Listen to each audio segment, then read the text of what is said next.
அஸ்ஸலாமு அலைக்கும் வரஹ்மத்துல்லாஹி வபரகாத்துஹு. அன்பான என் சகோதரர்களே, அன்பான என் சகோதரிகளே, இன்று நாம் கேட்கப் போகும் இந்த வார்த்தைகள் உங்களை பயமுறுத்துவதற்காக அல்ல, உங்களை குற்றவாளியாக்குவதற்காக அல்ல, உங்களை என்னையும் சேர்த்து அல்லாவிடம் திரும்ப வைப்பதற்காக. ஏனெனில் மனிதனின் உடலில் மிகச் சிறியது எது தெரியுமா? நாவு. ஆனால் மனிதனை அதிகமாக நரகத்திற்கு இழுத்துச் செல்லும் ஒன்று எது தெரியுமா? அதே நாவுதான். நபி ஸல்லல்லாஹு அலைஹி வஸல்லம் கூறினார்கள், ஒருவன் பேசும் ஒரு வார்த்தையை அதன் விளைவை கூட எண்ணாமல் பேசுகிறான். அந்த ஒரே வார்த்தையால் அவன் நரகத்தின் ஆழத்தில் வீழ்த்தப்படுகிறான். அன்பர்களே, நாம் நினைக்கிறோம், இது சும்மா பேச்சுதான், இதில் என்ன பாவம் இருக்கப் போகிறது, யாருக்கும் தெரியப் போவதில்லை.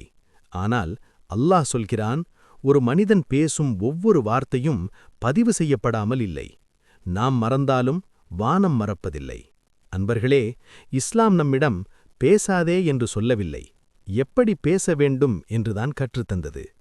நபி ஸல்லல்லாஹு அலைஹி வஸல்லம் கூறினார்கள், அல்லாவையும் மறுநாளையும் நம்புகிறவன் நல்லதை பேசட்டும் அல்லது மௌனமாக இருக்கட்டும். இந்த ஹதீஸை நாம் எவ்வளவு எளிதாக எடுத்துக்கொள்கிறோம்.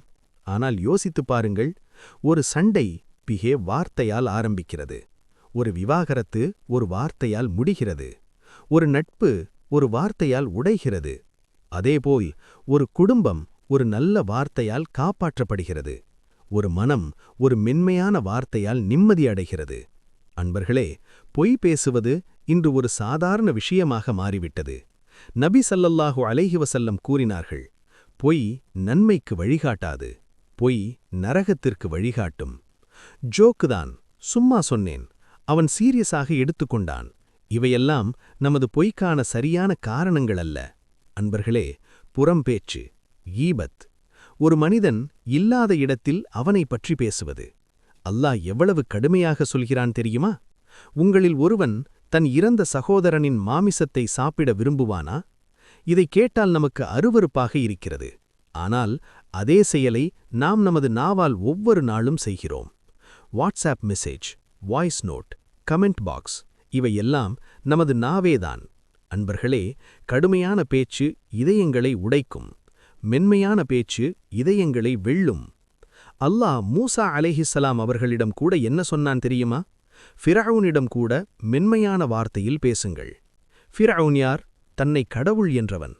அப்படியென்றால் நமது பெற்றோர், நமது மனைவி, நமது கணவர், நமது குழந்தைகள் எப்படி பேச வேண்டும்? அன்பர்களே, நபி ஸல்லல்லாஹு அலைஹி வஸல்லம் அதிகமாக பேசவில்லை. ஆனால் பேசினால் உண்மை, நன்மை, மென்மை. அவர்கள் நாவால் யாரையும் காயப்படுத்தவில்லை. ஆனால் கோடானு கோடி இதயங்களை வென்றார்கள். இன்று நாம் ஒரு உறுதி எடுப்போம்.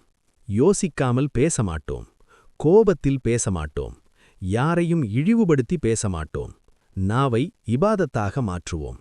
ஏனெனில் நமது நாவுதான் நமது சொர்க்கத்திற்கான விசையாகவும் இருக்கலாம், நரகத்திற்கான சங்கிலியாகவும் இருக்கலாம். இப்போது இந்த துஆவுடன் முடிக்கிறேன். யா அல்லாஹ், எங்களுடைய நாவை உன்னை நினைவுகூர பயன்படுத்த உதவி செய்.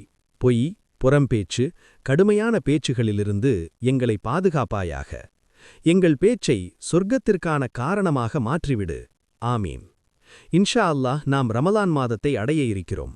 இந்த ரமலானில் ஷார்ட்ஸ் மூலம் கேள்வி பதில் கேட்கலாம் என்று நினைக்கிறேன். இதற்கு நீங்கள் ஆர்வமாக இருந்தால் ரமலான் என்று கமெண்ட் பண்ணுங்க. இந்த ஹதீஸ் உங்களுக்கு பிடித்திருந்தால் சப்ஸ்கிரைப் பண்ணுங்க. உங்களுக்கு பிடித்த ஹதீஸ் என்னன்னு கமெண்ட் பண்ணுங்க. மறக்காம இந்த வீடியோவை ஷேர் செய்து நன்மைகள் பெறுங்கள். அஸ்ஸலாமு அலைக்கும் வரஹ்மத்துல்லாஹி வபரகாத்துஹு.